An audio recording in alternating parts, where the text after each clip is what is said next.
Hello everyone, this is Ando Starsaber once again. I'm here to show us a little bit of Inquisitorious action during the Galactic Challenge. Now, this is pretty easy to red crate once you get the Grand Inquisitorious level Inquisitors, but until you get there, it's probably not going to be that easy to get the red crate. But as I'm going to show you two different versions. One will be with the full relic tunes you need to get the Grand Inquisitor, and the second one will be with a Gear 11 Grand Inquisitor, just to show you the impact the Grand Inquisitor, even at low gear, can have on your squad. So I'm going to go ahead and we'll just steal turn meter from Chopper. Doesn't hugely matter, but he's one of the possible taunters. So getting him out of the equation is a valuable thing. But your main focus for this battle is going to be on Kanan, because he's the one who creates the counterattacks. Now, if you've got high relic Ninth Sister, she can take it like nothing else. It's not a problem. She'll just take a bit of a beating and go on with her day, and you can heal her up with Seventh Sister pretty easy. They'll do their thing, but then Seventh Sister will get her turn, and there you are, no problem.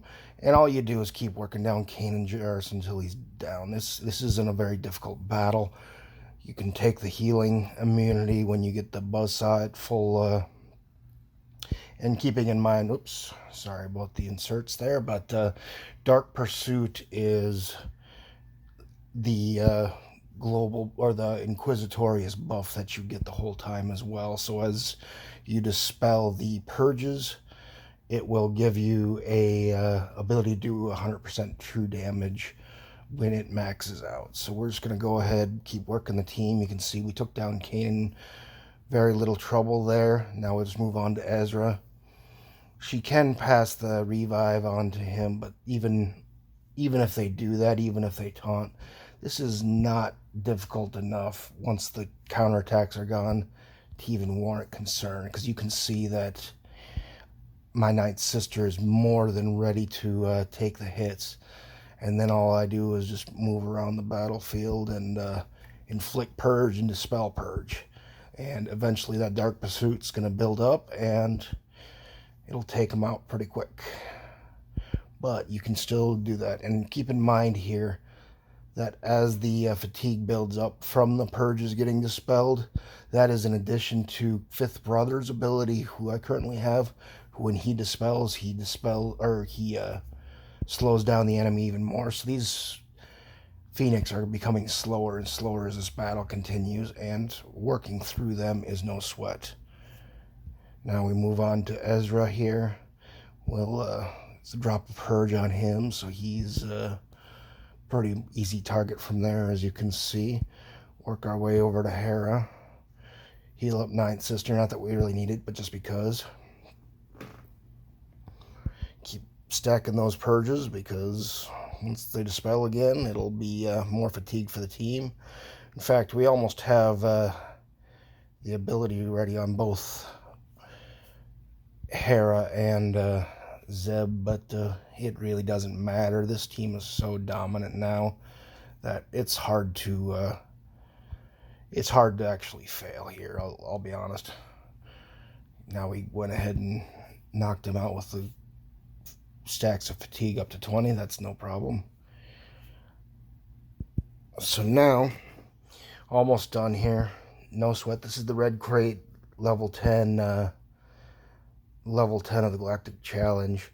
Inquisitorious, they weren't very attractive at first, I'll be honest, but I decided to go anyway, because I had a feeling that CG was holding a little bit in reserve, and it's proven in some videos that they're a little stronger than originally believed. They've been showing Datacron Grand Inquisitor teams knocking out Jedi Master Kenobi, so that's impressive. Now, even at Gear 11, though, the Grand Inquisitor takes this to a whole nother level, as I'm about to show you. I always go ahead and pull 8th Brother, put the Grand Inquisitor in the lead spot, put 5th Brother back in.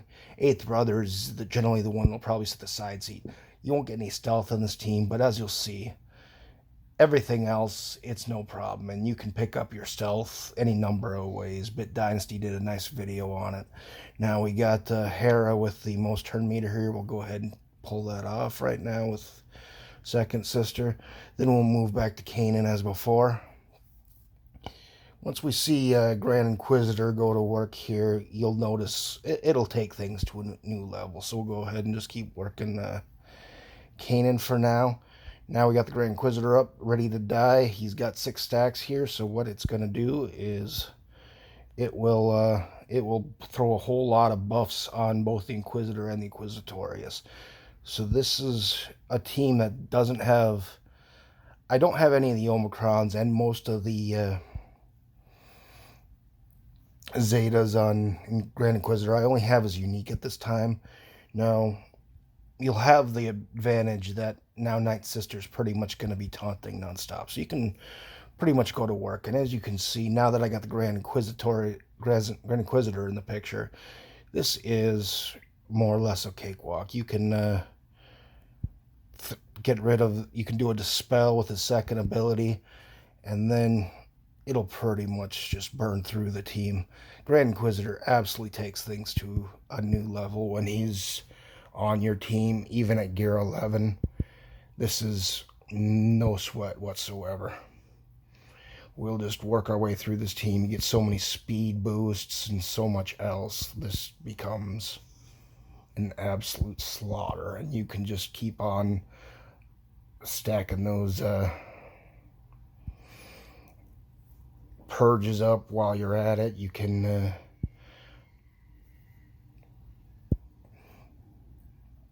work your way through. You can dispel as necessary, but this is absolutely not a problem when the Grand Inquisitor is in the equation, because the damage just ramps up to ridiculous amounts.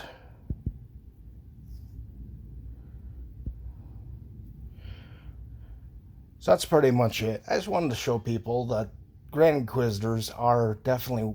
the juice is worth the squeeze once you get them up to this level, or even beyond that, because you can imagine when my Grand Inquisitor's relicked and got the other 2 Zetas, this is going to be an absolute slaughter. I mean, it is already, but sorry about the inserts. I should turn off the notifications, but that's pretty much it. Any questions, feel free to reach out in Discord. This is Ando Starsaber, signing out.